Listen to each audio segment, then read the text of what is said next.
Selamat datang kembali. Kali ini kita mau gali lebih dalam nih bab 11 dari materi sumber Anda. Iya, Bab ini kan menyoroti dinamika komunikasi ya, yang mungkin sering Anda lihat atau alami sendiri di tempat kerja. betul. Gimana?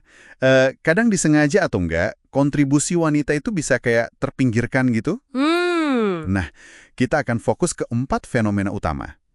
Mantimidation, mansplaining, manentropting, sama istilah baru dari penulisnya, testosteron. betul. Jadi misi kita di sini gimana ya, membedah perilaku ini lewat contoh sama data dari bab itu ya. Oke. Kita pengen kenali polanya, terus yang penting juga lihat strategi respons yang disaranin penulis. Biar lebih siap ya. Iya, biar Anda lebih siap lah buat navigasi interaksi profesional sehari-hari.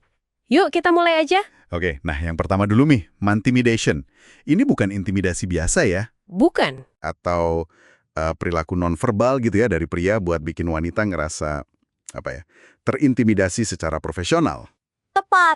Contoh yang visual banget kan dari teks itu, debat Clinton lawan Trump tahun 2016. Oh iya, yang itu. Pas Trump kayak ngintai di belakang Clinton di panggung. Iya. Kelihatan banget upayanya bikin gak nyaman ya. Iya, terasa banget itu. Nah, teks itu kan ngulas dilema Clinton waktu itu. Antara konfrontasi atau cuek aja gitu ya. Betul, antara konfrontasi langsung atau ya udah abaikan aja. Pilihan dia buat tetap tenang, nah menurut analisis di bab itu sih, mungkin malah dilihat ngasih ruang buat Trump gitu. Menarik. Ini nunjukin pentingnya strategi yang disebut blocking the punch, gimana cara nangkal serangan secara efektif. Teksnya ngasih contoh loh, Contohnya gimana tuh? misal nih, ada komentar ngeremehin kayak, wah nggak nyangka mereka ngirim analis junior gitu kan. Jawabannya bisa, kalau lihat bio saya, bakal jelas kok pengalaman relevan saya. Oh, oke. Tegas tapi profesional ya? Iya, atau kalau dibilang, Anda kelihatan muda banget ya, bisa dijawab, makasih saya anggap pujian, tapi kan kapabilitas nggak selalu soal usia. Intinya kayak yang dicontohin Gretchen Whitmer atau Madeleine Albright di teks. Nyampeinnya tenang, profesional. Bisa jadi pakai humor cerdas juga ya? Nah, itu dia, bisa banget. Oke, dari yang fisik, kita pindah ke verbal nih. Berikutnya ada mansplaining. Kayaknya banyak yang udah familiar ya sama istilah ini. Udah cukup populer ya. Dipopulerkan sama esai Rebecca Solnit itu kan, yang ceritain ada pria ngejelasin isi bukunya dia sendiri ke dia. Haha, iya, itu klasik banget. Intinya kan penjelasan yang nggak diminta, seringnya merendahkan gitu dengan asumsi si wanita ini nggak tahu apa-apa. Padahal topiknya justru dia kuasai banget ya. Nah itu dia. Dan ini bukan kejadian langka loh. Survei yang dikutip di bab ini nyebutin rata-rata wanita ngalamin ini 6 kali seminggu. 6 kali? Wow. Iya. Contohnya bisa macam-macam, misalnya nyela curhatan wanita cuma buat bilang pengalaman saya lebih parah, atau ngoreksi wanita soal berita yang dia sendiri paham banget. Atau ngambil alih tugas gitu ya, seolah-olah nggak mampu. Betul, kayak gitu. Dan ini cenderung ningkat dalam situasi yang risikonya tinggi. Contoh klasik yang dibahas itu debat Bush senior lawan Ferraro tahun 84. Oh, yang itu gimana? Bush kelihatan banget ngegurui Ferraro soal kebijakan luar negeri. Respon Ferraro menarik banget. Dia bilang, saya hampir merasa tersinggung sikap menggurui Anda. Wah, berani juga ya. Tapi teksnya nyorotin gimana senyum Ferraro sebelum ngomong itu. Itu efektif nunjukin dia nggak terintimidasi. Baru deh dia nyatain keberatannya. Jadi kontrol dulu, baru nolak. Pinter strateginya. Oke, nah selanjutnya man interrupting. Ini dari namanya udah jelas ya. Jelas banget.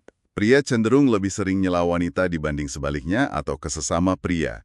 Contoh ekstrimnya yang dikutip teks itu insiden Kanye West sama Taylor Swift di VMA. Oh iya itu sih parah banget ya interupsinya. Total. Itu contoh paling gamplang lah ya. Dan data dari studi Kiran Snyder tahun 2014 yang dirujuk bab ini lumayan bikin kaget loh.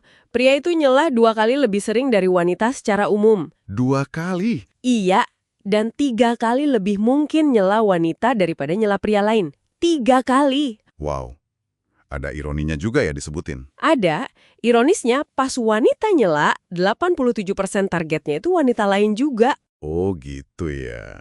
Fenomena ini bahkan kejadian di Mahkamah Agung AS loh.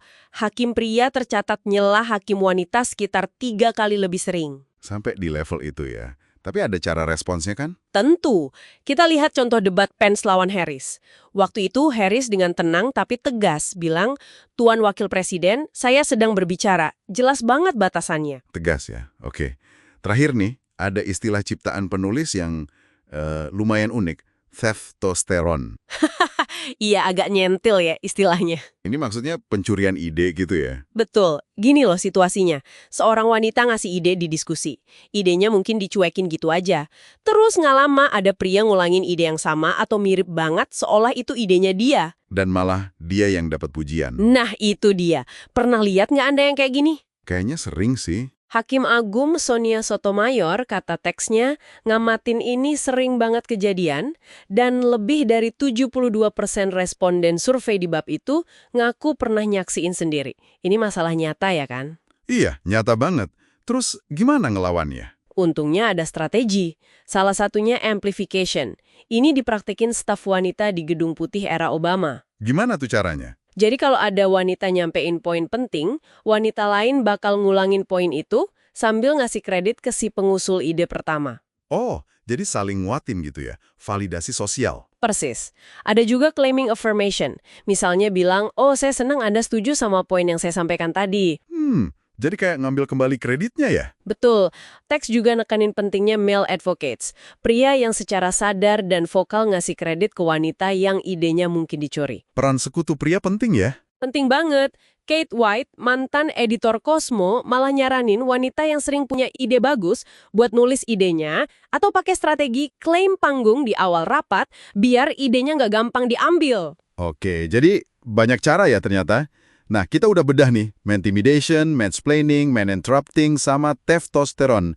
4 pola komunikasi ya, berdasarkan bab 11 materi Anda. Betul. Yang semuanya ini bisa bikin lingkungan kerja jadi nggak setara gitu. Dampaknya nyata banget. Sangat penting buat ngenalin dinamika ini. Ini langkah awal ya. Tujuannya bukan cuma ngelihat masalahnya aja, tapi gimana kita bisa gerak ke arah komunikasi yang lebih adil. Lebih setara. Iya, setara dan saling menghargai.